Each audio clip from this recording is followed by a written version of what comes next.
नमस्कार आज्ञा मु आशीष कुमार सेठी अग्रजा सीड्स बायोटेक प्राइवेट लिमिटेड आसी आज्ञा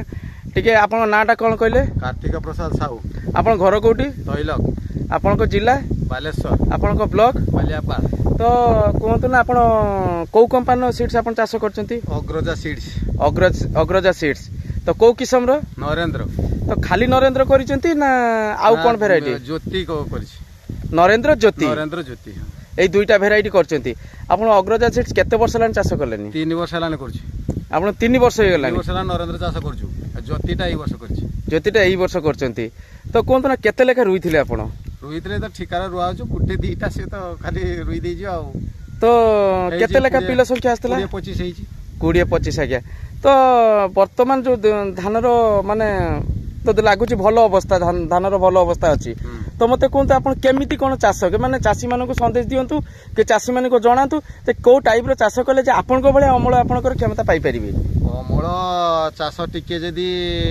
20-30 दिन रु 35 दिन भीतर तळा जदी रुआ जीवो आज्ञा ताने प्रबल धान जदी टिके जे हेइ होची ताने टिके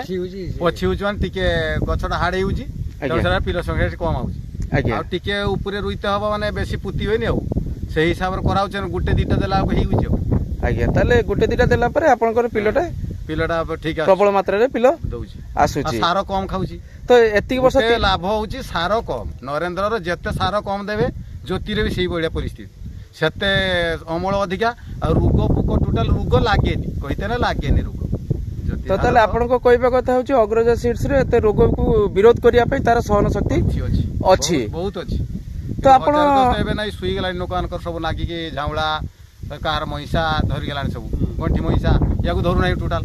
तो अपन देखो मत धान ही देखछन एकदम परिष्कार धान अछि पाची गेलानी एबे देखछन धान ही केते सब ए धान के देइजना टिके रोग ना पत्र छि दाग ना किछ अछि किछ नै ना गंठी महिषा अछि किछ नै ए परिष्कार धान तो आपन कोन ना केते आपन या पूर्व केते अमल पाइथिले ता पूर्व केते अमल पाइथिले प्रथम वर्ष चाष करथिले क्विंटाल 25 किलो न खाइथिला आज्ञा कंचा आज्ञा टिके सार अधिया पडिथिला ए वर्ष नेक्स्ट रो क्विंटाल 38 किलो लखा हिथिला कंचा एवरेज आज्ञा एवरेज 7.5 एकर करथिनी आज्ञा ए वर्ष भी 7.5 एकर करछि नरेंद्र आ 2 एकर करछि ज्योति तो ताले आपण नरेंद्र करछथि सेही टाइप धान आसी सेही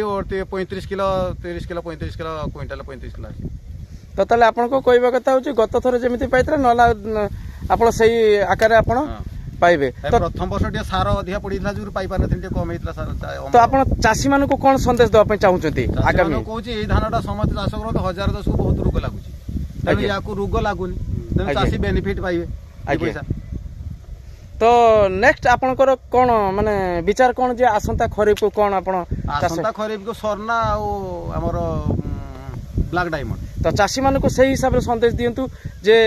कोन चाष कले आपण उन्नतमूलक धान खरीफ रो आर वर्ष भी करथिनी सरना 4 एकर करथिनी आ ब्लैक डायमंड 2 एकर करथिनी आगे से भी भलो अमल हेतिला आ खराब नै गछ भी ठीक हेतला गछ खाडे ठिया सुइबो नै धान काटिया पर्यंत तो आपण को हिसाब रे आपण चासी मानको कोन संदेश दवा पे चाहुचंती खरीफ पई खरीफ जलधान चाष पई कोन संदेश दवा पे चाहुचंती खरीफ पई से सरना ब्लैक डायमंड एगुडा चाष करने चासी भल बेनिफिट पाइबो ताले अग्रजा सीड्स रो एजी सरना आ ब्लैक डायमंड जदी चाष करंतु बहुत भलो अमल भी आसीबो चासी भी बेनिफिट पाइबे धन्यवाद आज्ञा जय जवान जय किसान।